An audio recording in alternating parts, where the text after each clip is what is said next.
Welcome everyone. Madrasah Service Commission cut up 2024 Madrasah Service কমিশনের answer key, official answer key 7th এসএলএসটির 9, 10, 11, 12 official answer কি কিন্তু ইতিমধ্যে প্রকাশিত হয়ে গেছে এবং কাট আপ কত হতে চলেছে, কত নম্বর লাগবে, ঠিক আছে, প্রত্যেকটি বিষয়ের আমি কাট আপ আলোচনা করছি। 9, 10, 11, 12 কি রকম কাট আপ হতে পারে একটা স্বচ্ছ ধারণা দিব এবং অ্যানালাইসিস করছি, ঠিক আছে। তার আগে বলছি যারা যারা আমাদের চ্যানেলে নতুন ভিডিও দেখছো এখনই সাবস্ক্রাইব করো, অবশ্যই সাবস্ক্রাইব করো। মাদ্রাসা সার্ভিস সংক্রান্ত পরবর্তী ভিডিওগুলির জন্য এখনই সাবস্ক্রাইব করো, পাশে থাকা বেল আইকনটি অবশ্যই প্রেস করো এবং ভিডিওটি প্রচুর প্রচুর প্রচুর শেয়ার করো। তো ইতিমধ্যে কিন্তু মাদ্রাসা সার্ভিস কমিশনের অফিসিয়াল আনসার কি বেরিয়ে গেছে, খুব তাড়াতাড়ি রেজাল্ট বেরোবে, ভোটের পরে কিন্তু রেজাল্ট বেরিয়ে যাবে, ঠিক আছে। এবং এমতো অবস্থায় সকলের মনে চিন্তা কাজ করছে যে কাট আপ কত হতে চলেছে, কাট আপ কিরকম হবে, 90 এর মধ্যে কত নম্বর পেলে মিনিমাম একটা সিকিউর কিন্তু থাকা যাবে, ঠিক আছে। তো দেখো প্রথমেই যেটা বলি যে অনেক সাবজেক্টের আনসার কিতে দু একটা উত্তর ভুল আছে, সেটা নিয়ে টেনশনের কিছু নেই, সেটা তোমরা চ্যালেঞ্জ করতে পারবে, খুব তাড়াতাড়ি কিন্তু চ্যালেঞ্জ ওপেন হয়ে যাবে, ঠিক আছে। চ্যালেঞ্জ করার জন্য লিঙ্ক ওপেন হয়ে যাবে, সেক্ষেত্রে যাদের মনে হচ্ছে যে এক দুটো প্রশ্ন ভুল উত্তর দিয়েছে সেক্ষেত্রে তোমরা কিন্তু চ্যালেঞ্জ করতে পারো। এবারে আমি সরাসরি চলে এসেছি কাট আপে। তো দেখো প্রথমে আমি একটা কথা বলে রাখি যে কাট আপটা এখানে কিন্তু নেগেটিভ মার্কিং একটা গুরুত্বপূর্ণ ফ্যাক্টর।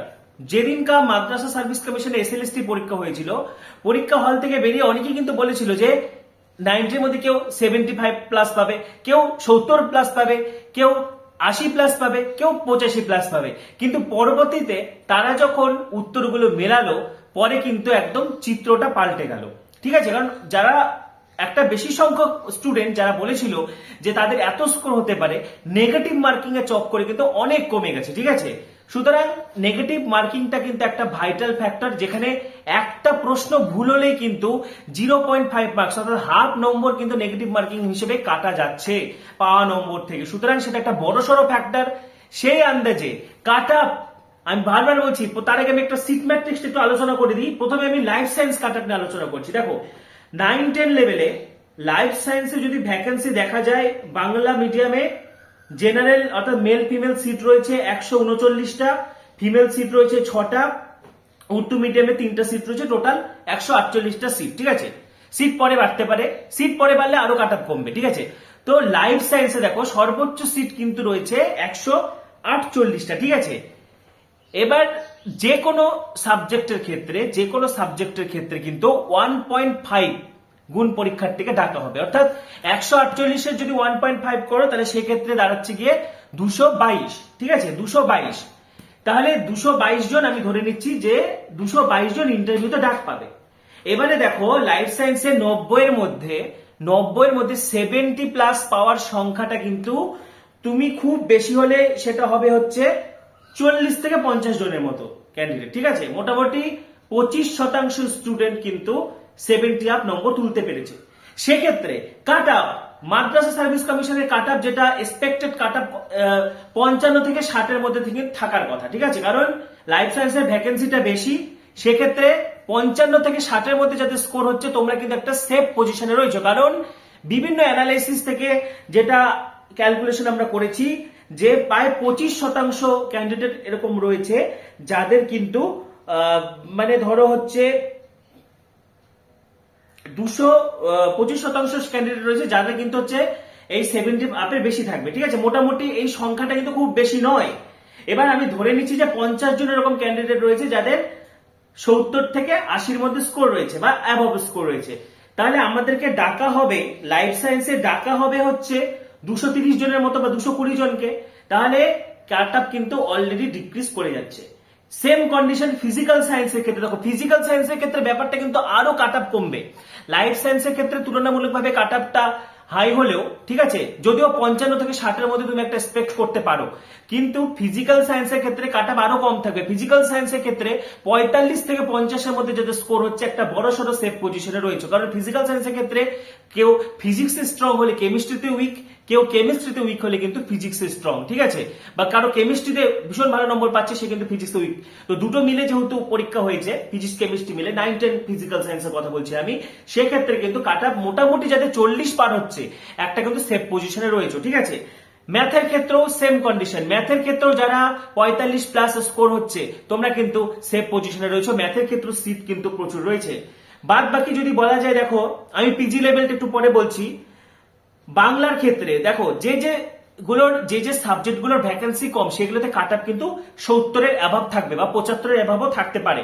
যেরকম ধরো আমি উদাহরণ দিচ্ছি জিওগ্রাফিতে কিন্তু হাড্ডাহাড্ডি কম্পিটিশন, 38টা সিট রয়েছে। সেক্ষেত্রে জিওগ্রাফিতে কম করে যাদের 75 থেকে 80-র মধ্যে স্কোর হচ্ছে তোমরা কিন্তু সেফ পজিশনে রয়েছে জিওগ্রাফির ক্ষেত্রে, ঠিক আছে।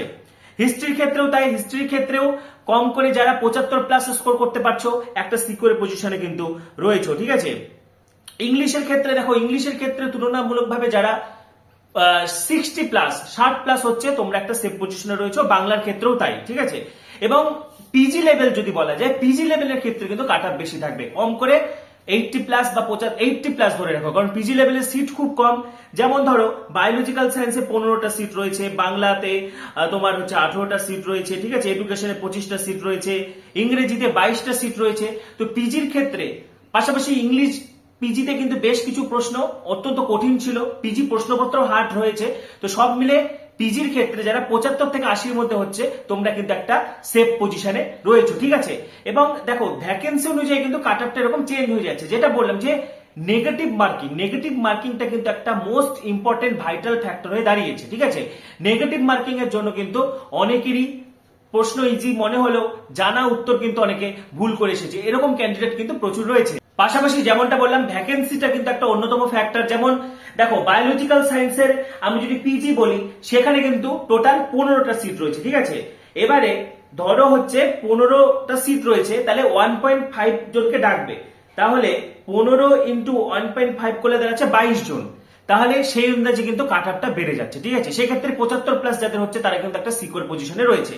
সিমিলারলি দেখো ভূগোলের ক্ষেত্রে, হ্যাঁ ভূগোলের ক্ষেত্রে কিন্তু 10টা সিট রয়েছে বেঙ্গলি মিডিয়ামে, সেক্ষেত্রে মাত্র 15 জনকে পিজিতে কিন্তু ডাকা হবে ইন্টারভিউর জন্য। তো সেক্ষেত্রে কিন্তু কাট আপের হেরফের হবে, ঠিক আছে। তো পিজি লেভেলে কিন্তু একটু হাই কাট আপ লাগবে। ওভারঅল পিজি লেভেলে যাদের 80 বা 80-র আশেপাশে বা অ্যাবাভ 80 স্কোর হচ্ছে বা 80-র কাছাকাছিও যারা যেতে পারছো বা 75 অ্যাবাভ ক্রস করে যাচ্ছ তোমরা কিন্তু একটা সিকিউর পজিশনে রয়েছে, ঠিক আছে। এটা আমি পিজির ক্ষেত্রে বলছি। পোস্ট গ্রাজুয়েট অর্থাৎ যারা হচ্ছে 11-12-এর টিচার তাদের ক্ষেত্রে কিন্তু এই কাট আপটা দেখা যাবে। সেক্ষেত্রে 75-এর বেশি যারা তারা বা 80-র কাছাকাছি 80 পার করতে পারলে কিন্তু খুব ভালো হয়, কারণ পিজিতে কিন্তু হাড্ডাহাড্ডি কম্পিটিশন হবে। পাশাপাশি 9-10 লেভেল আমি তো বলেই দিলাম, 9-10 লেভেলেও কিন্তু ভালো কম্পিটিশন রয়েছে, কিন্তু ন্যূনতম যাদের 55+ স্কোর হচ্ছে যে কোনো ক্ষেত্রে তোমরা কিন্তু একটা সিকিউর পজিশনে রয়েছে, বিশেষ করে life science, physical science, mathematics, ঠিক আছে, অ্যারাবিক, তারপরে হচ্ছে অ্যাডভান্স অ্যারাবিক, এই সমস্ত বিষয়গুলোর ক্ষেত্রে, এবং ইংলিশের ক্ষেত্রেও তাই।